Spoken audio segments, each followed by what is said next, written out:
आप जाके पूछेगा भी क्या दिन दहाड़े गोलियां चली हैं, कैसे चली, छूटते ही उनका जवाब होगा अच्छा हमको तो मालूम ही नहीं।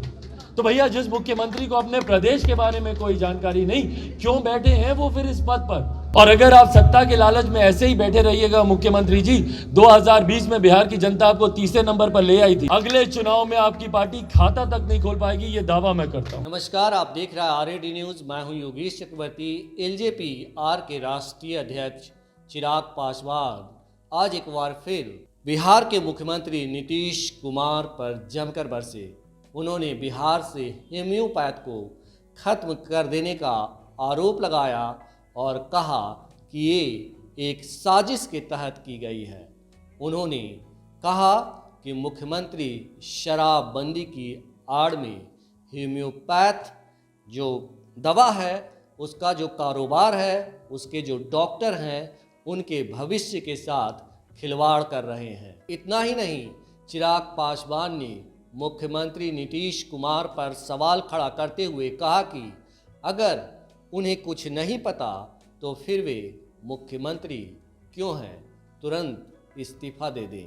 देखिए चिराग पासवान किस तरह मीडिया के सामने आए और एक के बाद एक तीर जो है, कहते हैं कि जहर बुझे तीर मुख्यमंत्री नीतीश कुमार पर छोड़े। मैं आप लोगों की जानकारी में देना चाहता हूं कि किस तरीके से होम्योपैथी को एक षड्यंत्र के तहत, किस तरीके से होम्योपैथी को एक षड्यंत्र के तहत समाप्त करने का बिहार में प्रयास किया जा रहा है। होम्योपैथी हो, आयुर्वेदिक वेदा हो, ये ऐसी मेडिकल ऑल्टरनेटिव्स हैं जिसको लंबे समय से भारत जैसे देश में खास तौर पर लंबे समय से जिस पे लोगों का विश्वास रहा है, लोग इसका इस्तेमाल करते रहे हैं। और ऑल्टरनेटिव के तौर पर जो व्यक्ति एलोपैथी में नहीं जाना चाहता, कई ऐसे लोग हैं जिनका विश्वास होम्योपैथी पर है और जो इसका सेवन करते हैं, इस पे विश्वास रखते हैं, इससे लाभ वो लोग पाते हैं। और एक बड़ी आबादी है आज की तारीख में जो होम्योपैथी पे अपना विश्वास रखती है। भाई मैं खुद होम्योपैथी पे विश्वास रखता हूँ। कई ऐसी चीज़ें हैं जब मेरा नहीं विश्वास होता है कि भैया एलोपैथी उसको ठीक कर पाएगी, तो मैं खुद होम्योपैथी की दवाइयों का मैं सेवन करता हूँ और यकीनन उससे मुझे, मेरे परिवार को भी उससे लाभ हुआ है। हमारी केंद्र सरकार ने, प्रधानमंत्री आदरणीय नरेंद्र मोदी जी ने भी होम्योपैथिक आयुर्वेदिक के बढ़ते वर्चस्व को देखते हुए लोगों का इससे जुड़ाव, इससे विश्वास को देखते हुए आयुष मंत्रालय का अलग से गठन किया गया ताकि ये तमाम प्रणालियां, ऑल्टरनेटिव मेडिकल की जो प्रणालियां हैं, उसको और प्रोत्साहन मिले, उसको और बढ़ावा मिले। पर अफसोस के साथ कहना पड़ता है कि हमारी सरकार में, बिहार सरकार ने होम्योपैथी को एक षड्यंत्र के तहत समाप्त करने का ये लोग प्रयास कर रहे हैं। अब ये बात किसी से छुपी नहीं है कि भैया कई मेडिसिन हैं जिसमें एल्कोहलिक कंटेंट होता है। वो एलोपैथी की मेडिसिन हो, होम्योपैथिक की मेडिसिन हो, एक सीमित मात्रा में स्पिरिट का इस्तेमाल उसमें किया जाता है, ये किसी से छुपा हुआ नहीं। पर अब उसी को लेकर आप होम्योपैथिक डॉक्टर्स को आप टारगेट कर रहे हैं। इनके यहाँ आए दिन छापेमारी की जाती है, कहा जाता है कि भैया अल्कोहलिक कंटेंट आपके यहाँ क्यों है। तो जब आप ये छापेमारी कर रहे हैं, क्या आपको इसकी जानकारी पहले से नहीं है भैया कि कई ऐसी दवाइयाँ हैं, औषधियाँ हैं जिसके निर्माण में एक सीमित मात्रा में अल्कोहल कंटेंट का इस्तेमाल किया जाता है, स्पिरिट्स का इस्तेमाल किया जाता है।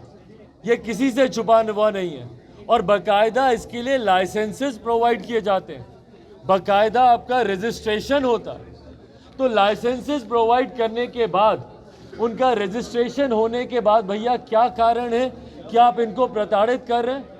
क्या कारण है कि इनको टारगेट किया जाता है, बार बार इनके यहाँ छापेमारी की जाती है? और छापेमारी करने की वजह से जो नुकसान इन लोगों को होता है, और सबसे बड़ी बात भैया जो छवि खराब करने का प्रयास किया जा रहा है होम्योपैथी को लेकर, हाल फिलहाल के दिनों में भी जिस तरीके से जहरीली शराब से लोगों की हत्याएं हुई हैं बिहार में, उसमें भी भैया होम्योपैथ डॉक्टर्स का नाम इसमें उछाला जा रहा है और गलत तरीके से उनके नाम को उछाला जा रहा है। उनका नाम उछालकर कहीं ना कहीं होम्योपैथिक की छवि को ये लोग खराब करने का ये लोग प्रयास कर रहे हैं, टारगेट करने का ये लोग प्रयास कर रहे हैं ताकि होम्योपैथिक को पूरी तरीके से बिहार से समाप्त कर दिया जाए। इसके पीछे का कारण क्या है? क्यों मुख्यमंत्री जी इस द्वेष की भावना के साथ होम्योपैथिक डॉक्टर्स को और होम्योपैथिक मेडिसिन को ये लोग टारगेट करना चाह रहे हैं? औषधि को आप लोग बदनाम करने का काम कर रहे हैं।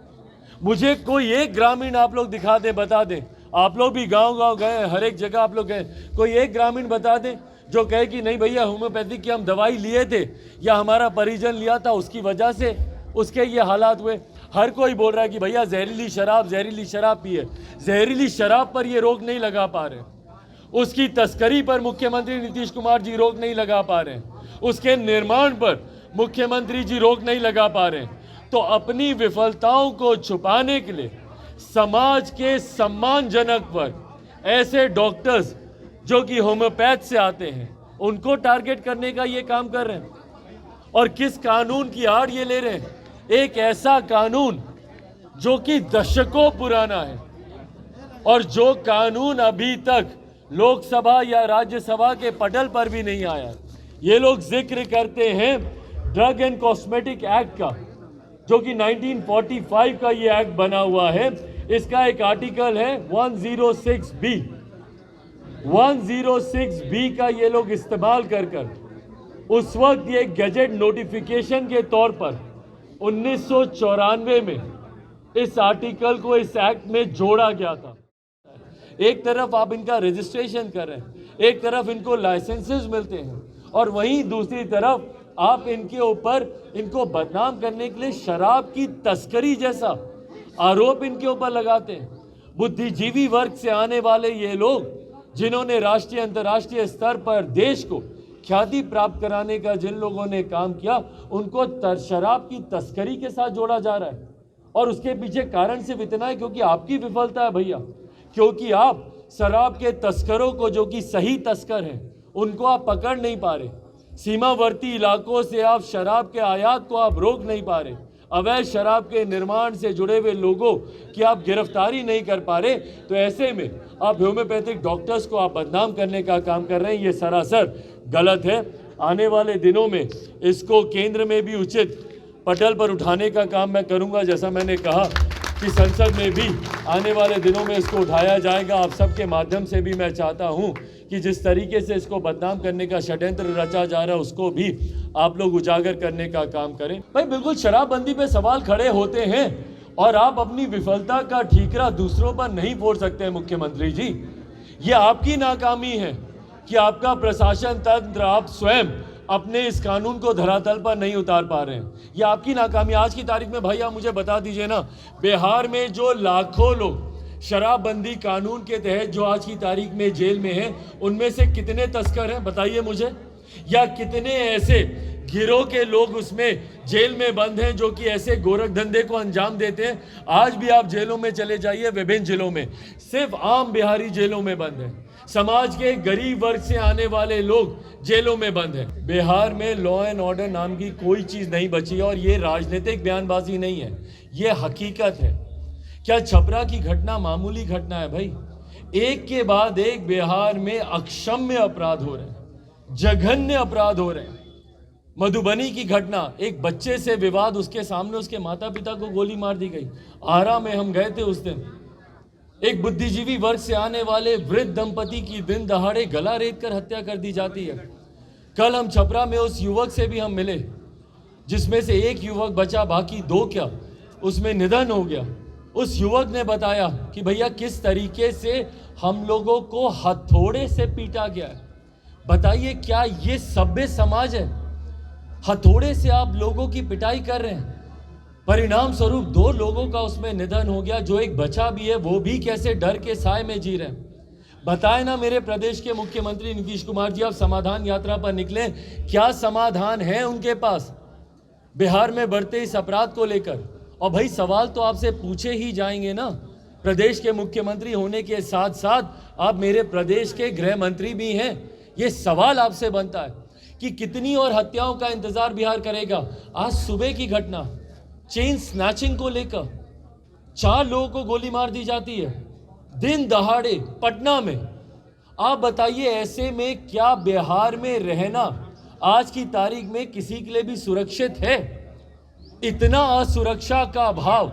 और ये वही मुख्यमंत्री है ना भैया जो जंगल राज के खिलाफ अपने आप को विकल्प बताते हुए आए थे। भाई मेरी उम्र के युवा को नहीं पता कि 90 के दशक में कैसा जंगल राज था, नहीं था, पर आज की तारीख में जो है वो महाजंगल राज से भी बढ़कर है। आज की तारीख में बिहार में जो कानून की व्यवस्था है वो महाजंगल राज से भी बदतर वो व्यवस्था है। और ऐसे में मुख्यमंत्री नीतीश कुमार जी की खामोशी। सवाल पूछे मुख्यमंत्री जी से कोई भी, बक्सर में किसानों को लेकर सवाल पूछे भैया, अच्छा हमको तो मालूम ही नहीं। आरा की घटना के बारे में पूछे, अच्छा हमको तो मालूम ही नहीं। अभ्यर्थियों के बारे में पूछे, अच्छा हमको तो मालूम ही नहीं। भाई जब हमारे प्रदेश के मुख्यमंत्री को ना शिक्षक, ना छात्र, ना यहाँ पे डॉक्टर्स के बारे में, ना यहाँ पे किसानों के बारे में, ना यहाँ पे अभ्यर्थियों के बारे में, किसी के बारे में आपको मालूम ही नहीं, आप जाके पूछेगा भी क्या दिन दहाड़े गोलियां चली हैं, कैसे चली? छूटते ही उनका जवाब होगा, अच्छा हमको तो मालूम ही नहीं। तो भैया जिस मुख्यमंत्री को अपने प्रदेश के बारे में कोई जानकारी नहीं, क्यों बैठे हैं वो फिर इस पद पर? और अगर आप सत्ता के लालच में ऐसे ही बैठे रहिएगा मुख्यमंत्री जी, 2020 में बिहार की जनता आपको तीसरे नंबर पर ले आई थी। कोई नहीं चाहता था कि आप बिहार का मुख्यमंत्री बने। दूसरों की कृपा पर आज आप बिहार के मुख्यमंत्री बने हुए हैं। अगले चुनाव में आपकी पार्टी खाता तक नहीं खोल पाएगी, ये दावा मैं करता हूं। धन्यवाद भाई।